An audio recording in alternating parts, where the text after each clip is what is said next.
Hi guys, in this quick video I will show you how to replace your xenon bulb, burnout xenon bulb at your Mazda 6 xenon headlight at Mazda 6 GGGY models from 2002 till 2008. If you have a burnout bulb, xenon bulb, it means that you are in a trouble.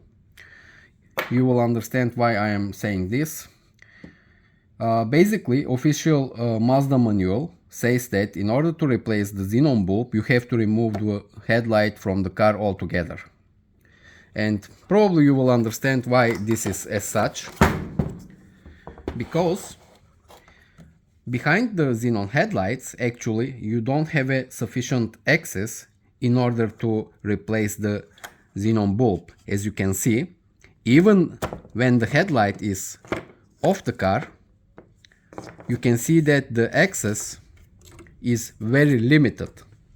And just imagine how you can replace this xenon bulb, which is fixed via retaining clip, plus it has a igniter connector behind, again locked, and assume that this is all in at the car, and you have to insert your hand there and make an operation. It's simply impossible without breaking something. If you look at the other Mazda 6 videos at YouTube, you will see that there is almost no access behind the headlight. Some are trying to change the halogen type bulbs, high beam and low beam bulbs, using the access under the fender, under the wheel arc, by removing the fender, but for the xenon type headlights it's very difficult. Still, it's you can try it. If you know what you are doing, you can try it, but please bear in mind that you are risking to break the expensive xenon bulb connector or the igniter socket, the legs of the igniter sockets.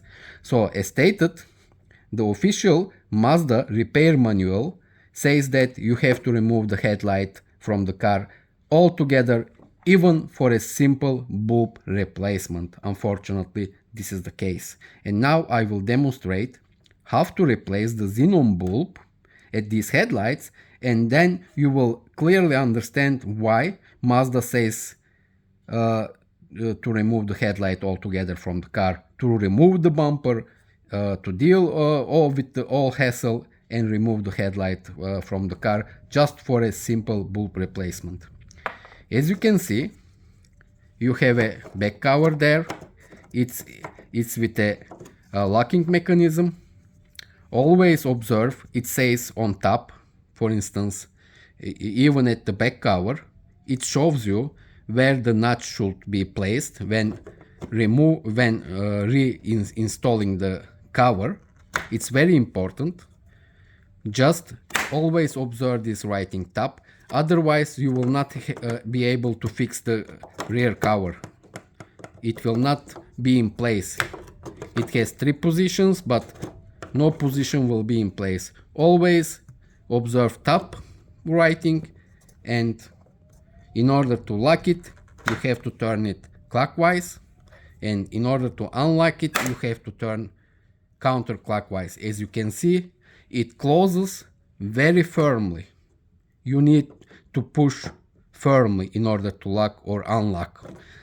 The reason for that is to prevent the headlight from moisture or from water ingress, in order to protect the xenon system inside. Now, let's see how to replace the xenon bulb. As you can see, you have a igniter connector here. You have to turn it counterclockwise and pull it out. And if you pay attention, the cables of the igniters are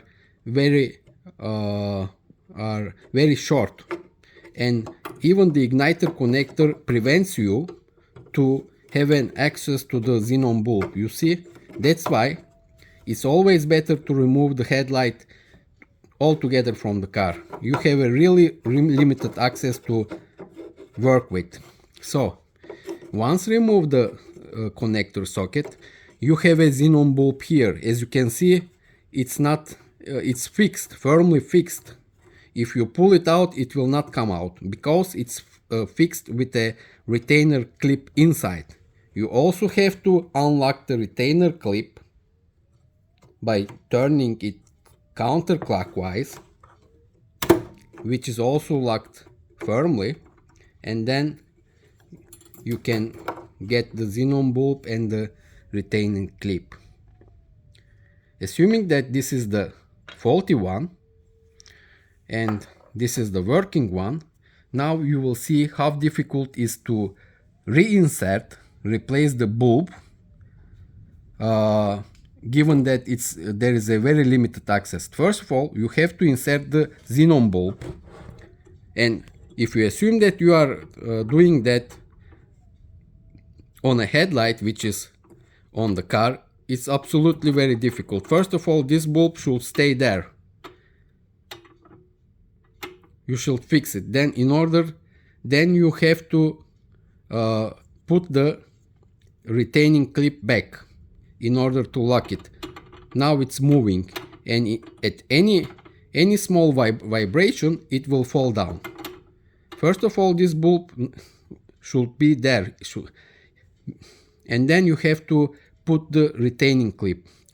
Again, you have to observe the top writing. If you do not observe this top writing here at the retaining clip, you cannot fix the retainer there, and you cannot fix the bulb in any way. Let's try. Let's try like this. And you are trying to put the retainer clip around the moving bulb. That's why Mazda says to remove the headlight altogether. There are two notches at each side of the bulb, and if you do not observe the top writing, you cannot fix it at all. Now I will eject it and I will put it properly this time. I just wanted to show you how difficult it is. Now the top writing is on top. Again, you have to be sure that your bulb is not moving. As you can see, the igniter socket is preventing you to work properly there. And then observing the top notches, now it's on place. And you have to turn it clockwise, and you will feel it and you will hear the click noise.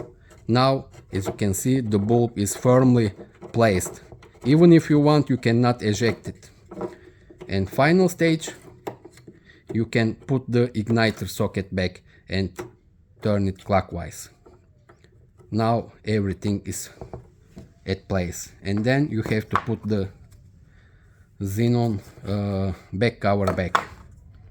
Observing the top writing again, putting it at the right place, turning clockwise, and that's all. I assume that you understand why the Mazda service says please remove the headlight, although it costs removing the bumper altogether and so on. Otherwise, you are risking to break your expensive xenon parts or internals of your headlights. Thanks for watching, guys. All the best. Bye for now.